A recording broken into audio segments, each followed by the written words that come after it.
Am I the a-hole? Am I the a-hole for asking a 47-year-old man who is dating my 22-year-old niece some pointed questions that made him uncomfortable? Using a throwaway. Some context. I live in CA, and my wife's niece wanted to come visit us for a few weeks. She's 22. I've known her since she was 4. Her dad walked out on her family when she was 8. She's very sheltered by her mother. Anyway, I told my wife it was fine with me if she visits. She's a good kid, and our 5-year-old son loves his cousin and really wanted to see her. But then my wife goes, and she, the niece, wants to bring her BF. He's 47. I'm 41. My wife is 42. I was like, you're kidding, right? She wasn't kidding. At first, I was like, hell number. But after about a week of talking, I gave in, with one caveat. I told my wife that if this dude is staying in our house, I'm going to ask some questions he might not like.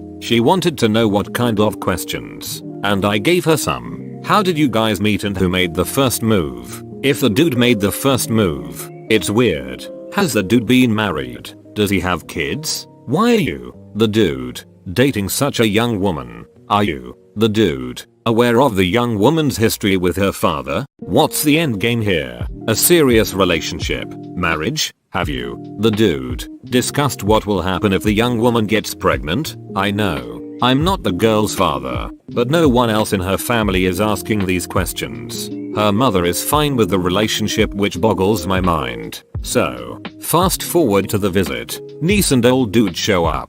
I'm cordial. I wait till evening, after everything is settled and dinner is over, and I invite the dude to join me on the porch for a beer. Just me and him. Then I start asking my questions. After only my second question, the guy starts getting defensive. He told me this is none of my business. I got a little pissed at that. I told him he's staying in my home for a week. I can ask him a few questions. And the girl is my niece. I'm not out of bounds here. He told me I was making him uncomfortable. I replied that I'm uncomfortable having a dude who's clearly taking advantage of a young girl stay in my home. I said you can answer my questions and act like you're a stand-up guy, or feel free to hit the ducking road. Well, he left. My wife and niece were upset with me. They said I acted like a jerk and that if my niece is happy, to let it go. Again, I was told it's none of my business. They have since broken up, which I am glad about. Not sure if my actions were the cause.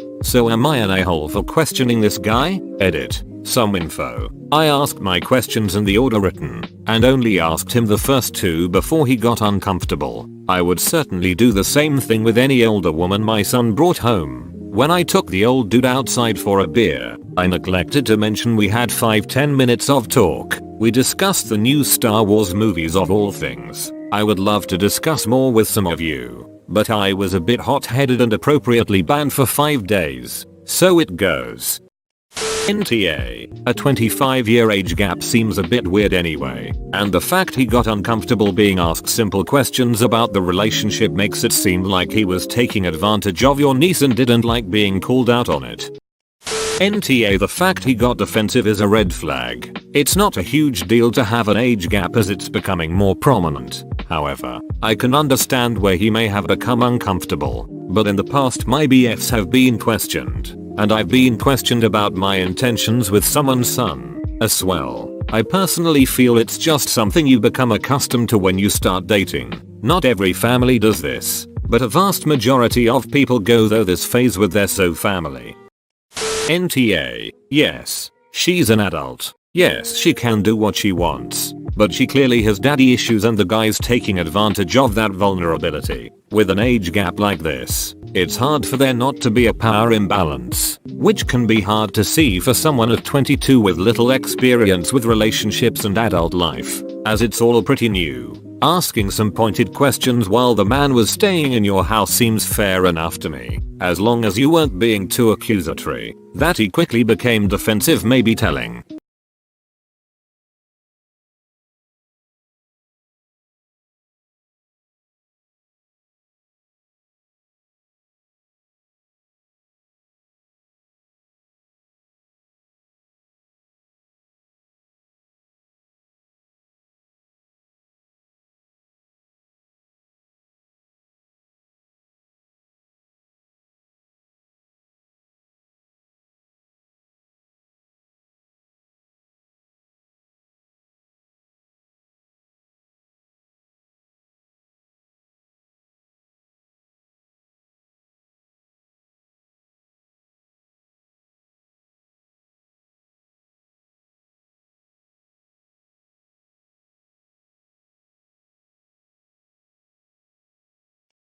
Am I the a-hole for refusing to give a kid candy, then telling their parents to duck off? This one is short, and I kind of got some backlash after telling my story to some friends. So I was watching scary movies at my house last night and handing out candy as is tradition. Well, my doorbell rings. I grab my box of candy and open the door to greet the trick-or-treaters. As soon as the door opens, a kid reaches into my house. Not gonna lie, it was only about a foot into my house, but I still didn't appreciate it, and tries to dig his dirty little hands inside my box of candy. The kid was trying to take multiple full-sized candy bars, so I pull the box away and say, "Whoa buddy, wait for me to toss the candy in your bag." His mom standing behind him says, "Are you being serious? He was just getting some candy." And I said, "Yes, I am serious. And it's my job to hand out the candy." And then the lady immediately starts to beach me out. And I cut her off with, "Oh, duck off lady," and close the door. Of course, giving no candy to the kid.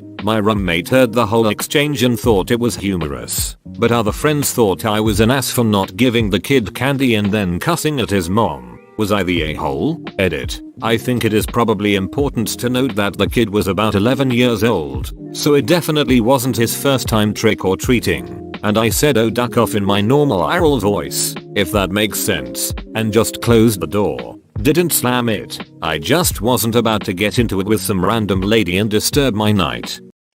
NTA. The kid was probably just overexcited and not trying to be rude. I'd hope. It's too bad he didn't get the any candy, but he can thank his obnoxious mom for that. IDK though, the kid is 11, so I think that's old enough to have some basic human decency. You would be surprised. I teach high school, 12 plus, and they're struggling with that. NTA. If that kid gets the idea that he can just reach and grab anything, he's gonna get his ass beat later in life. NTA for enforcing boundaries within your home. NTA for expecting somebody to follow normal Halloween protocol. For example, say trick or treat, have candy placed in your bag. NTA for slamming your door in the face of a woman beaching you out. Duck those people. NTA kids need to learn to wait. Say trick or treat and only reach if you offer the owl. Otherwise they take what you give and say thank you. It's common courtesy. Granted, if the kid was under 5 and new to trick-or-treating, then the parents would need to be there to remind the kid of their manners. The parents definitely are TAs for their response to you asking the kid to wait a minute. Wait, you're handing out owls? Owl, I'm coming to your house next year. NTA. Halloween is a fun evening for the kids, but being disrespectful should never be tolerated. Mother is obviously raising an entitled child and the kid hasn't learned proper manners yet. That's a failure on mom's part. Nothing wrong with neighbors expecting manners from their neighbor children. It should be learned and practiced. I have no doubts that they continued on to the next house and the kiddo got plenty of candy that night. Am I the only person who lives in a place where it's the norm to offer the kid the bowl of candy and let them choose their own? It's how I've always done it when I was a kid and an adult. Depends on the volume of kids. Having a lineup of kids and little Jaden is taking 5 minutes to decide between a Snickers and a bag of Swedish fish. I usually try and grab one chocolate candy and one fruity one when I'm handing them out.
Am I the a-hole for stealing my friend's bird? I love birds, and I'm the proud owner of 2 budgies. I've had them for about a year and a half. When I first got them, my friend fell in love, decided she wanted one of her own. She then proceeded to spend the least amount of money she could on a cage and decorated it with minimal accessories. She got the bird, and while she seemed to like it at first, she basically ignored it after a month. Every time I went over to her house, I told her that it needed more attention. It just sat in the corner all day, silent, occasionally gnawing at the only toy in the cage, which was shredded and worn within the first couple of months. Its food and water were probably only changed once a week. It was living above a mountain of poop because she never changed the tray. I told her repeatedly that she was neglecting her bird, and despite promising to do better, she never did. I asked her if I could have it. She got really upset with me, saying that she had paid for it so she had the right to do what she wanted with it.